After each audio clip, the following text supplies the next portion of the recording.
Bismillahirrahmanirrahim. Fabima rahmatin min Allah linta lahum walau kunta fadhlan ghalidhal qalbi lam faddu min hawlik fa'fu anhum wastaghfir lahum wa syawirhum fil amr. Fa idza azamta fatawakkal 'ala Allah inna Allaha yuhibbul mutawakkirin. Shadaqallahul adzim.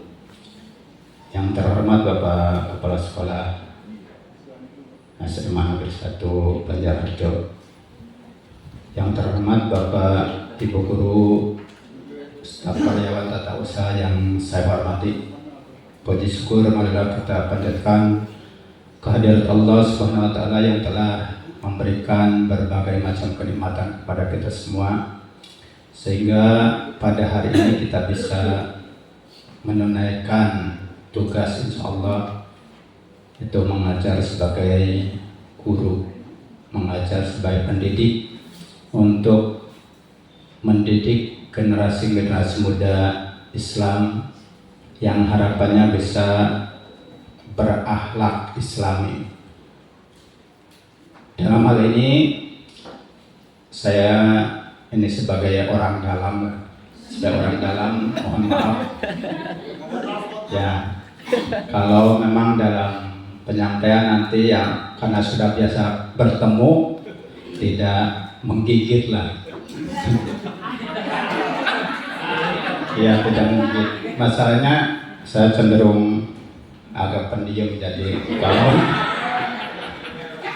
kalau mungkin dalam nanti penyampaian tidak ada humor dan seterusnya ya mohon maaf karena ikhlas, sehingga apalagi nanti tadi sudah ada pendahuluan sehingga alhamdulillah waktu mungkin tersisa 20 menitan sehingga kita kultum saja ini. Kultum saja. Kalau usah lama-lama lagian saya belum sarapan loh. Baiklah.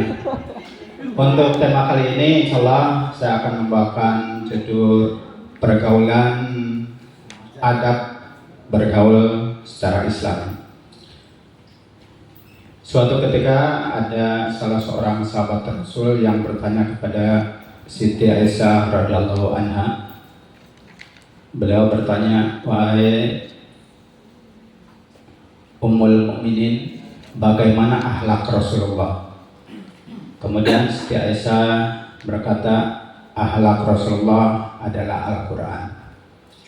Sehingga seluruh apa yang ada dalam Al-Quran itu merupakan akhlak Rasulullah, baik dari perkataan Rasulullah, perilaku Rasulullah, dan tindak tanduk Rasulullah. Kita sebagai umatnya tentu saja patut meneladaninya, karena bagaimanapun beliau adalah junjungan kita, dan kita tidak usah merasa tidak mungkin untuk meneladani, karena memang Rasul diciptakan dari jenis yang sama, yaitu manusia. Walaupun memang Rasul mungkin lebih mendapat bimbingan dari Allah. Sehingga dalam hal ini Islam mengajarkan tentang adab. Adab dulu sebelum akhlak. Kenapa demikian? Karena untuk adab nanti dihasilkan dari pendidikan, dihasilkan dari pembelajaran. Sementara akhlak itu lebih cenderung dihasilkan dari ibadah kepada Allah. Sehingga dalam hal ini kita sebagai para pendidik hendaklah mengajari siswa-siswi kita untuk beradab, karena adab ini lebih kepada pembiasaan. Sehingga kita akan mengenal adanya peradaban Mesir, peradaban Jepang dan seterusnya, kan itu karena mereka memang dididik. Contohnya misalnya di Jepang konon katanya, karena alhamdulillah saya belum pernah ke sana. Ini konon katanya dalam adab keseharian, dalam kedisiplinan, ini mereka dalam segala hal antri. Kalau di kita kan kadang-kadang yang lebih dekat, yang lebih cepat biasanya. Kalau di sana kan tidak. Itu kan lebih cenderung adab, bukan kaitan dengan akhlak. Karena untuk akhlak ini hanya bagi orang yang beriman saja. Kenapa demikian? Karena untuk akhlak di samping memang harus didahului dengan adab, itu pun harus berimbas dari amal ibadah kita. Bisa saja kalau masalah adab, mungkin dalam hal-hal tertentu, misalnya konon di barat sana, untuk hal-hal tertentu, misalnya di Singapura lah, untuk hal tertentu, misalnya kebersihan dan seterusnya, mereka menjaga dengan baik, mereka taat dengan baik. Tapi masalah minuman keras, prostitusi, perjudian, ya mereka legalkan karena tidak menggunakan akhlak atau tidak ada imbas akhlak. Sehingga dalam hal ini berkaitan dengan ada pergaulan, ini yang ditekankan sebagaimana yang tadi saya bacakan dalam Quran surat Al-Hud, saya lupa suratnya malah, Ali Imran 159. Di sana disebutkan penekanannya, fabima rahmatin minallahi linta lahum walau kunta fadhlan ghalidhal qalbi lanfaddu min hawlik. Seandainya kamu maka disebabkan rahmat Allah lah kamu bersikap lemah lembut terhadap mereka. Seandainya engkau bersikap keras lagi berhati kasar, tentu mereka menjauh dari sekelilingmu. Fa'fu anhum dan seterusnya, nanti insya Allah pada pertemuan berikut apabila dipanggil lagi. Ini fabima rahmatin minallahi linta lahum, maka disebabkan rahmat dari Allah kamu bersikap lemah lembut. Walaupun ini diperintahkan atau diperuntukkan untuk Rasulullah, tapi kita sebagai umatnya hendaklah meneladani. Dan ini untuk kita semua. Kita diperintahkan dalam pergaulan sehari-hari, dalam ada pergaulan untuk bersikap lemah lembut.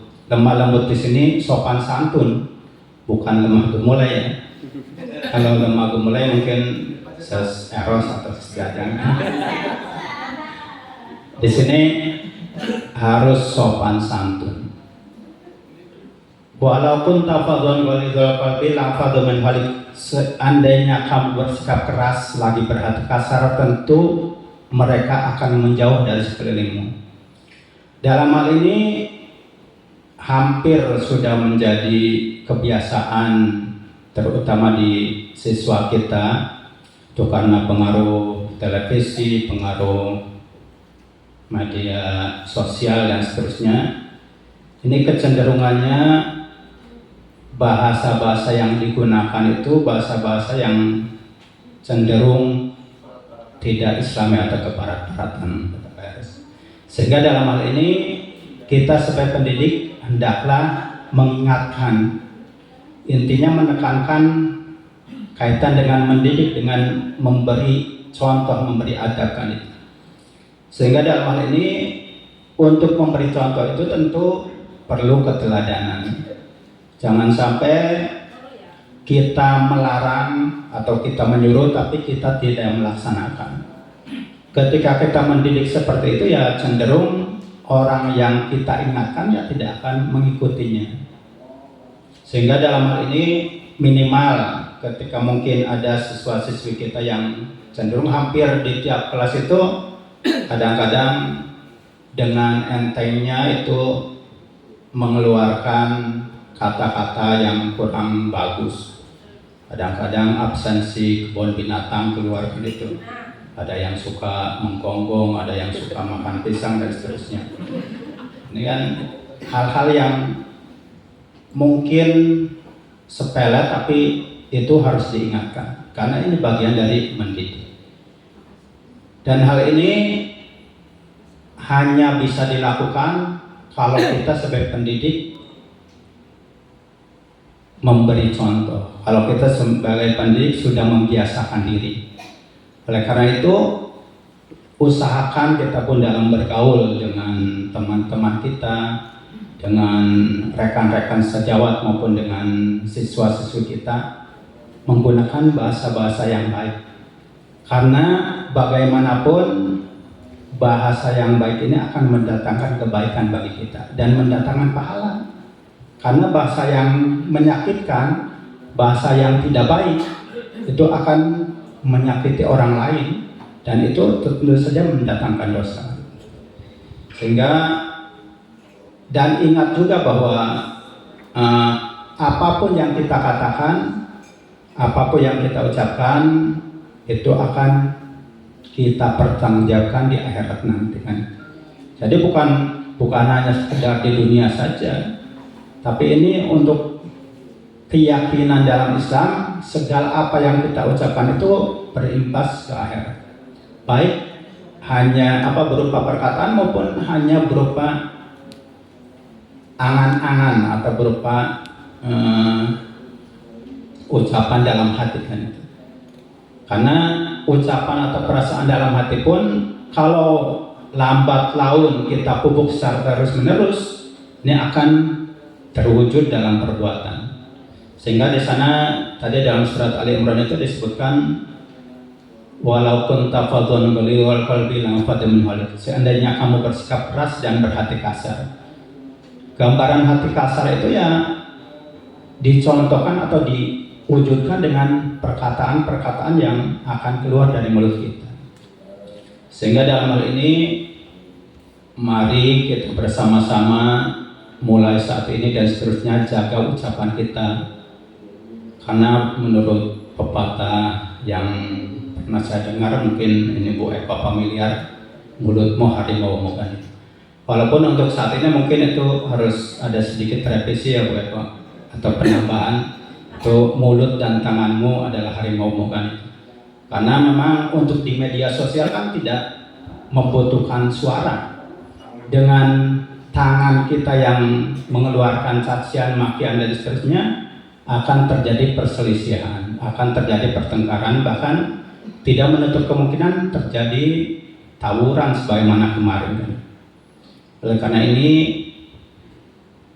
hendaklah kita sebagai umat Islam menghormati yang tua, menghargai sesama dan menyayangi yang muda.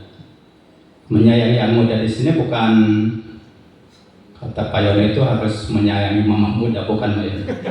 Jadi menyayangi muda secara dalam artian ketika yang muda itu salah ya diingatkan, ketika yang muda benar ya kita akui. Sehingga dalam hal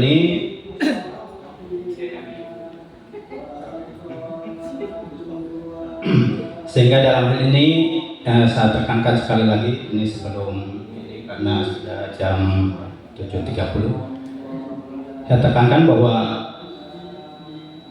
untuk pergaulan atau peradaban yang saya ambil kesimpulan dalam hal ini mulai saat ini dan seterusnya, ingat bahwa apa yang kita ucapkan, apa yang kita tulis dan apa yang kita lakukan semuanya akan ada pertanggungjawaban di hadapan Allah Subhanahu wa taala.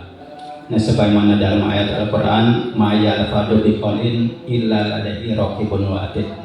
Apapun yang kita ucapkan, melainkan di samping kita itu ada malaikat raqib dan atid. Itu yang kadang-kadang kebanyakan kita sudah tidak menyadarinya, sehingga kita cenderung melakukan apapun karena tidak menyadari ada pengawas di samping kanan dan kiri kita. Itu saja, mudah-mudahan ada manfaatnya ini karena kultum, dan saya mohon maaf apabila dalam perkataan maupun penyampaian kurang berkenan di hati Bapak Ibu sekalian dan karyawan tata usaha. Diakhiri dengan burung irian, burung cendrawasih. Cukup sekian dan terima kasih. Dan tutup dengan doa. Kita tutup dengan doa, mudah-mudahan tugas yang akan dilaksanakan bisa berjalan dengan baik, membawa keberkahan dalam seluruh kehidupan kita, sehingga kita terjauh dari hal-hal yang menyebabkan kita celaka atau sengsara baik di dunia maupun di akhirat.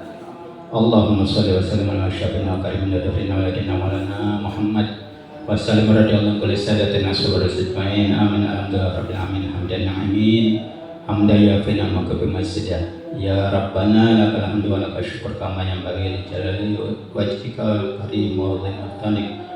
Allahumma sholatan tujina biham jamal ahwal afat wa taqdilana biha jamil hajat وتطهرنا بها من جميع السيئات وترفعنا بها عندك أعلى الدرجات وتبلغنا بها أقصى الغايات من جميع الخيرات في الحياة وبعد الموت إنك على كل شيء قدير. ربنا هب لنا من أزواجنا وذرياتنا قرة أعين واجعلنا للمتقين إماما. رب اجعلنا مقيم الصلاة ومن ذريتي ربنا وتقبل دعاء. اللهم اجعل أولادنا وتلاميذنا وجماعتنا من أهل العلم وأهل الخير لا تجعلنا ويمنع في الشر والعافية. ربنا لا تزغ قلوبنا بعد إذ هديتنا وهب لنا من لدنك رحمة إنك أنت الوهاب. ربنا آتنا في الدنيا حسنة وفي الآخرة حسنة وقنا عذاب النار وادخلنا جنة مع الأبرار يا عزيز يا غفار يا رب العالمين. وصلى الله على خلقه سيدنا محمد وعلى آله وصحبه وبارك وسلم. سبحان ربك رب العزة عما يصفون وسلام على المرسلين والحمد لله رب العالمين. Mudah-mudahan ada manfaatnya khususnya buat saya dan umumnya buat para hadirin sekalian. Assalamualaikum warahmatullahi wabarakatuh.